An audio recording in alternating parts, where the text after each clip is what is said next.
Alright guys, welcome back to another video. Today we're going to talk about my top 5 lures for cool water, or kind of like chilly water. In my last video I talked about lures for during the winter. These are going to be more for whenever the water is warming up a little bit, around the 45 to 60 degree range. Starting off, my favorite lure to use whenever it's starting to warm up would definitely be the jerkbait. Mostly because it's just a fun lure to use.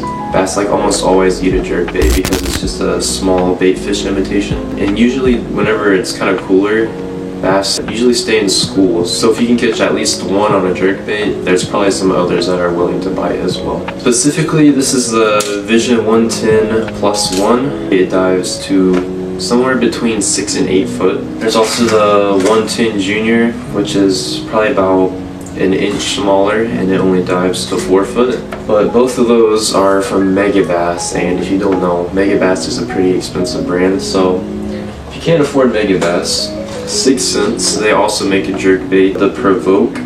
This is the deep diving version. It almost has the exact same body shape of the Vision 110. It also has a good action. It suspends like the 110. The only thing I would say is the quality is good, but it's just a little bit lower than the 110. The cooler the water is, I would say it's more safe to go with a deeper diving jerkbait. So like I said, this is the 110 Plus 1 and the 6 Sense Provoke DD. Once the water starts to warm up a little bit, like the 60 degree range or upper 50s, the 110 Junior is a good bait to throw. They can catch any size of bass because it's smaller than the 110 Plus 1. I also have this custom jerkbait. I don't know what model it is, but as you can see, that lip on there is super small. So this is maybe a 2 foot, 3 foot diving jerkbait, but it's longer, so bigger bass are gonna try to eat it. For the jerkbait, you can use a spinning combo if you want, especially with the smaller jerkbait. The 110, you can definitely use a spinning rod. Personally, especially for the bigger ones, I like to use a bait caster. This is the Fenwick Eagle 7'1" medium heavy fast action, and then I also have the KastKing Megajaws Elite bait casting reel. This is a 7.2 to 1 gear ratio on here.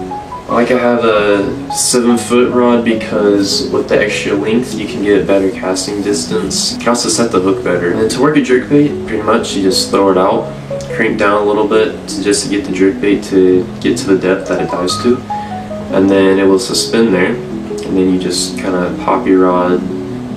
It's up to you, 1, 2, 3 times, up to you, and then let it sit for, I don't know, depending on how cold the water is. I would say maximum 10 seconds, and that's when the water is the coldest. And the warmer the water is, the less time you should have to wait. So that covers a jerkbait. Next thing I would say is I have a variety of lipless crankbaits here, especially around the springtime. You're going to want to use a crawl color, so any type of red.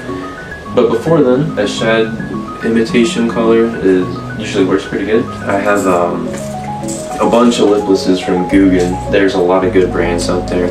All these Googan round traps are lipless crankbaits. They all have the bead system inside of them.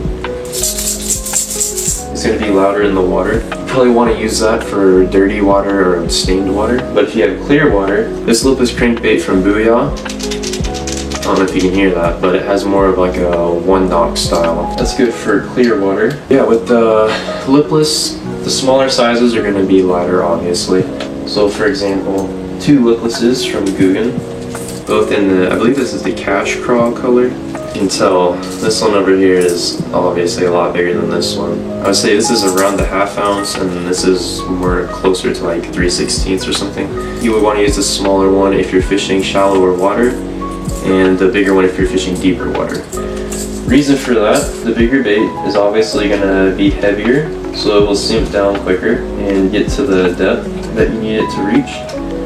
And the smaller one, you want to use it in the shallow because you don't want it to be sinking too fast to where it's catching on weeds or wood on the bottom. And for the lipless, you can throw it out and then let it sink a little bit and then just straight retrieve it back in.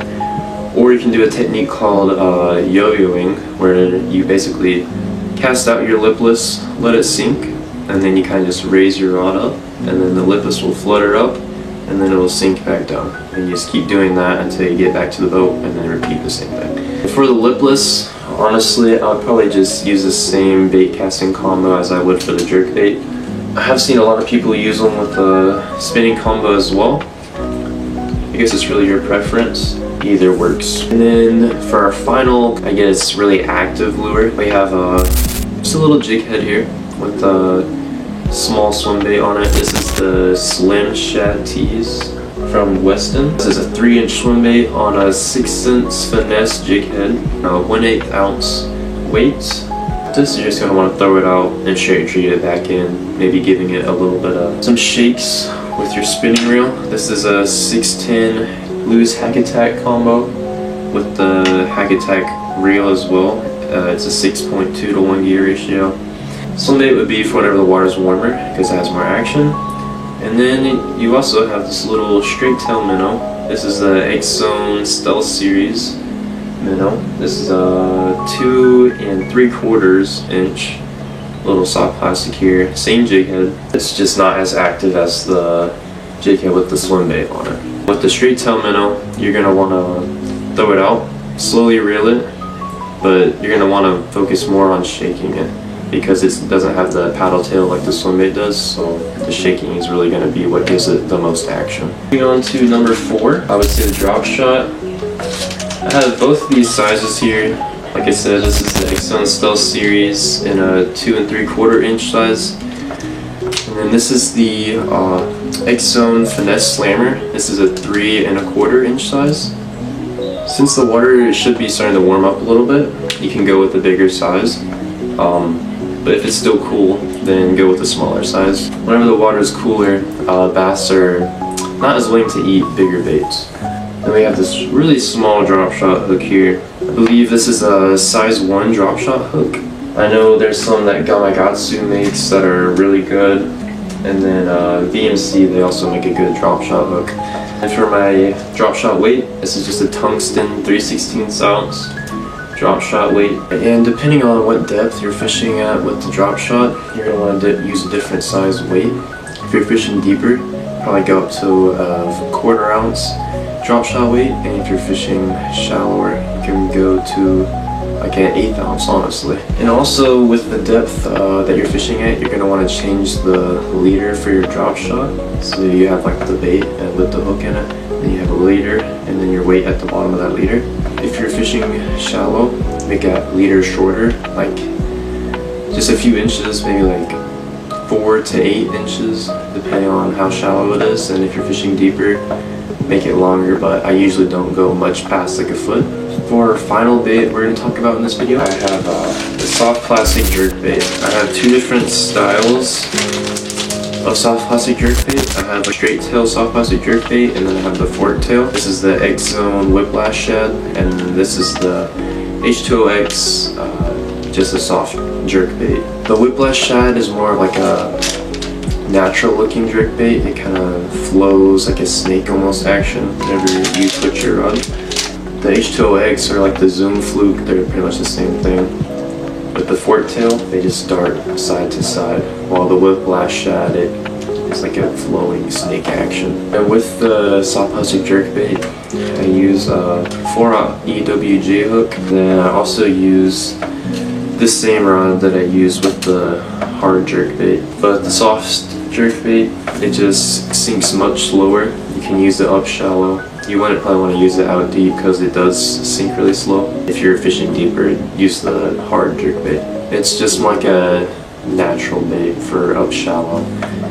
Alright, well that should have covered all the lures I was going to talk about. I'm going to be heading to Texas in a couple weeks, so there's going to be some videos coming out about that trip pretty soon, hopefully. And let me know in the comments below what you would want to see a video on next. Thanks for watching, I hope you learned something. I'll see you in the next video.